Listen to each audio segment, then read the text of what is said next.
Just minutes before walking down the aisle, my fiancé's cousin pulled me aside and revealed heartbreaking proof that my soon-to-be husband had been secretly cheating with her sister for over a year. When I confronted him at the altar, my parents told me to ignore it for the family's reputation. I ran, and the scandal that followed destroyed everything they tried to protect. "You need to hear this before you walk out there," she said, her voice low and urgent. I was seconds away from stepping into the aisle, veil pinned, bouquet in hand, heart pounding with anticipation. But my fiancé's cousin stood in the hallway, blocking my path, her eyes filled with panic and guilt. She held out her phone, trembling, and whispered, "He's been cheating with my sister for over a year." The music began to play. Guests were rising. And in that moment my world stopped turning.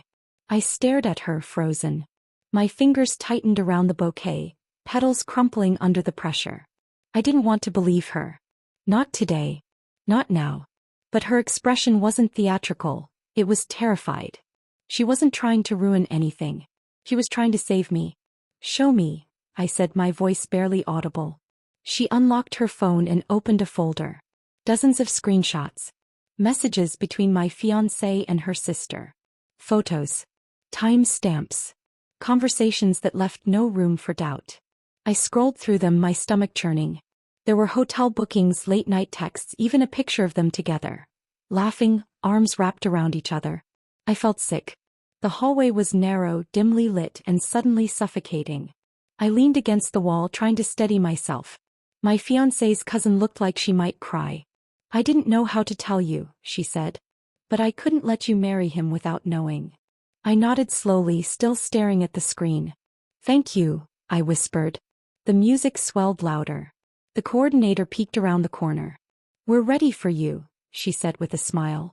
I walked forward, not toward the aisle but toward the altar, with a different purpose now. My heart wasn't full of love anymore. It was full of fire. The doors opened. Guests stood. Cameras flashed. My fiancé smiled at me from the altar, looking calm, confident, like nothing was wrong. I reached him, took his hands, and leaned in. "How long?" I asked. He blinked. "What?" "With her," I said. "Your cousin's sister. How long has it been?" His face changed. Not to guilt. Not to panic. But to irritation. "Are you seriously doing this now?" he whispered. I didn't let go. "Answer me." He glanced around, saw the guests watching, and leaned in again. "You're being dramatic. We'll talk later." I stepped back. "No. We talk now." Gasps rippled through the crowd. My voice had risen just enough for the front rows to hear. My fiancé's face hardened. "You're ruining this," he said. I turned to the guests. "He's been cheating. For over a year. With his cousin's sister." The silence was deafening. My mother stood up from the front row, her face pale. She rushed forward, grabbing my arm. "Stop this," she hissed. "We'll handle it privately. Don't make a scene." I pulled away. "You knew." She didn't answer. My father joined her, his expression stern. "This isn't the time," he said. "We have guests. Family. Reputation." I looked at them, stunned. "You care more about reputation than truth?" My mother's voice dropped to a whisper. "We've worked too hard for this. You can't throw it away over a mistake." I laughed, short, bitter. "A mistake? A year-long affair is a mistake." My fiancé stepped forward. "Let's just get through today. We'll talk after." I stared at him, then at my parents, then at the crowd. Their faces were a mix of shock, discomfort, and curiosity. I felt exposed, betrayed, and utterly alone. Then I made my choice. I turned, lifted my dress, and walked away. Down the aisle, past the guests, through the doors. I didn't run. I walked slowly, deliberately, each step shedding the weight of their expectations. Outside the air was cool. The sun was beginning to set, casting long shadows across the pavement. I stood there for a moment, unsure of where to go, what to do. But I knew one thing: I couldn't go back. Behind me, the doors opened. My best friend, who had been waiting in the lobby, rushed to my side. "What happened?" she asked, breathless. I told her everything. She didn't interrupt. Just listened, her eyes wide with disbelief. When I finished, she hugged me tightly. "You did the right thing," she said. "Even if it doesn't feel like it now." We walked to her car. I didn't look back. Not once. That night I stayed at her place. We ordered takeout, sat in silence and let the weight of the day settle around us. My phone buzzed constantly. Calls from my parents, messages from guests, even a voicemail from my fiancé. I didn't answer any of them. Instead I stared at the ceiling, replaying every moment. The cousin's face. The messages. His reaction. My parents' pleas. And then I thought about the future. Not the one I had planned, but the one I would build from here. I didn't know what it would look like yet. But I knew it would be mine. The next morning I woke up early. My friend was still asleep. I made coffee and sat on her porch watching the sun rise. It felt symbolic, like the beginning of something new. I opened my phone and deleted every message from him. Then I blocked his number. My parents called again. I let it ring. Later that day I packed a small bag and went back to my apartment. It was quiet, untouched, like a time capsule of the life I had before the wedding. I sat on the edge of the bed and cried, not because I missed him but because I had finally let go. I opened my closet and saw the wedding dress hanging there. I took it down, folded it carefully and placed it in a box. Not to keep. To donate. That evening I wrote in my journal. I didn't write about him. I wrote about me. About the strength it took to walk away. About the clarity that came with truth. About the peace I felt even in the chaos. And for the first time in a long time I felt proud of myself. The morning after the wedding collapse, I woke up to a phone vibrating endlessly on the nightstand. My best friend had already left for work and I was alone in her guest room, surrounded by boxes of tissues, my crumpled dress, and a silence that felt heavier than anything I'd ever known. I reached for the phone not to answer but to silence it. Dozens of missed calls. My parents. My ex. A few unknown numbers. I didn't respond to any of them. By noon the story had already spread.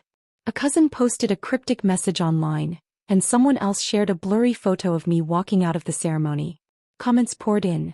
Some supportive, many judgmental. People speculated, twisted details, filled in gaps with their own assumptions. I wasn't just the woman who walked away from her wedding. I was now the center of a scandal. My parents were livid.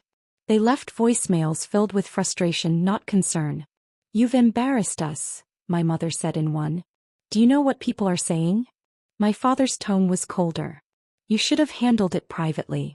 Now the whole town is talking." I didn't reply.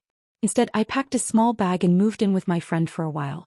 Her apartment was modest but warm, filled with plants and soft lighting. She gave me space, never pushed, just made sure I ate and slept. I spent hours curled up on her couch, scrolling through messages from relatives, neighbors, even old classmates. Some offering sympathy, others asking invasive questions. The silence from people I thought would stand by me was the hardest part. A few close friends didn't reach out at all. One even unfollowed me on social media. I realized quickly that loyalty was conditional for many. Then came the messages from him. My ex sent long texts trying to explain. "It wasn't serious," he wrote. I was confused. It was a mistake. "We can fix this." He called me twice a day, left voicemails that swung between guilt and manipulation. "You overreacted," he said in one. "We had something real. Don't throw it away." I blocked his number. But he didn't stop. He emailed me, messaged me through mutual friends, even showed up outside my friend's building once. I didn't go down. I watched from the window as he paced, then finally left. I started rebuilding slowly. I found a part-time job at a local bookstore. The quiet shelves, the smell of paper, the rhythm of sorting titles. It gave me peace. I joined a support group for women who had experienced betrayal. We met weekly in a small community center, sitting in a circle sharing stories. At first I didn't speak. I just listened. One woman talked about discovering her husband's affair through a credit card bill. Another shared how her fiancé had left her days before their wedding. Their voices were raw but strong. I saw pieces of myself in each of them. Eventually I spoke. I told them about the hallway, the cousin, the messages, the confrontation. I didn't cry. I didn't shake. I just told the truth. After the meeting, a woman approached me. She was older, maybe in her 50s, with kind eyes. "You're brave," she said. "Most people stay quiet. You didn't." Her words stayed with me. Days turned into weeks. I settled into a routine. Work, meetings, walks in the park, quiet dinners with my friend. I started journaling again, filling pages with thoughts, memories, questions. I didn't write about him. I wrote about me. Then, unexpectedly, I began receiving messages from strangers. Women who had seen the story online, who had heard whispers, who had lived through similar betrayals. One wrote, "I wish I had walked away like you did." Another said, "Your story gave me the courage to leave." I read each message carefully, responding when I could. Their words gave me strength. I wasn't alone. And more importantly, I wasn't just surviving, I was helping others find their voice. One afternoon, I sat in the bookstore's back room, organizing a shipment of new arrivals. My manager, a quiet man in his 60s, walked in and handed me a note. "Someone dropped this off for you," he said. It was handwritten. No name. Just a few lines. "You were right to walk away. I didn't have the courage to do it myself. Thank you." I folded the note and placed it in my journal. That evening I walked home slowly, watching the sun dip behind the buildings. The air was crisp, and for the first time in weeks I felt light. Not because the pain was gone, but because I had found something deeper: resilience. I wasn't the woman who had been left behind. I was the woman who had chosen herself. The note I tucked into my journal that evening lingered in my mind. It wasn't long, just a few sentences from someone anonymous, but it carried weight. It reminded me that my choice to walk away wasn't just about me. It had rippled outward, touching lives I didn't even know. That thought stayed with me as I sat at my desk the next morning, staring at a blank page on my laptop. I began to type. Not for revenge. Not to shame anyone. But to reclaim the truth. I wrote about the wedding day, the cousin's warning, the confrontation, and the pressure from my parents to stay silent. I wrote about the suffocating weight of reputation, the loneliness of betrayal, and the strength it took to walk away. My words poured out raw and unfiltered, but steady. When I finished, I hesitated for a moment, then clicked publish. The blog post spread faster than I expected. Within hours, comments appeared. Some supportive, some critical, many sharing their own stories. By the next day, it had been shared hundreds of times. Women wrote to me privately, thanking me for speaking out. A few men even admitted they had pressured their partners to stay silent in similar situations, and reading my words made them rethink their actions. But not everyone was supportive. My parents called me that evening, their voices sharp with anger. "Do you realize what you've done?" my mother demanded. "People are talking about us. About our family. You've dragged our name through the mud." I listened quietly, then said, "I didn't drag us anywhere. The truth did." My father's tone was colder. "You should have kept this private. Reputation matters more than feelings." I felt my chest tighten, but I didn't back down. "Reputation without honesty is worthless," I said. "I won't be silenced anymore." The line went quiet. For the first time, I realized they didn't have power over me anymore. Days later, I received an invitation to speak at a local women's event. It wasn't glamorous, just a gathering in a community hall, but it felt monumental. I stood on stage, looking out at rows of women of all ages. Some smiled, some looked weary, some held notebooks ready to jot down words that resonated. I told my story. Not with bitterness, but with clarity. I spoke about betrayal, about family pressure, about choosing truth over illusion. As I spoke, I saw nods, tears, even laughter at moments when I described the absurdity of pretending everything was fine. Afterward, women approached me. One hugged me tightly and whispered, "You gave me courage." Another said, "I thought I was alone. Now I know I'm not." Walking home that night, I felt lighter than I had in months. Then came a message I didn't expect, from my ex's cousin. She asked to meet. I agreed cautiously. We sat in a quiet cafe, the hum of conversation around us. She looked tired, older than I remembered. "I wanted to tell you," she began. "My sister's life unraveled after everything came out. She lost friends, her job suffered, and she's been struggling." I listened, waiting for the wave of satisfaction that I thought might come. But it didn't. Instead, I felt a strange calm. "I don't wish her pain," I said softly. "I just needed the truth. That's all." The cousin nodded. "I know. And I'm sorry for how it all happened. You deserved better." We parted with no bitterness, just closure. In the weeks that followed, I continued writing. Not just about betrayal, but about resilience, about rebuilding, about finding strength in unexpected places. My words reached more people and the conversations grew. I wasn't just telling my story, I was helping others tell theirs. One evening, I sat by the window with my journal open. The city lights flickered outside and I thought about everything that had happened.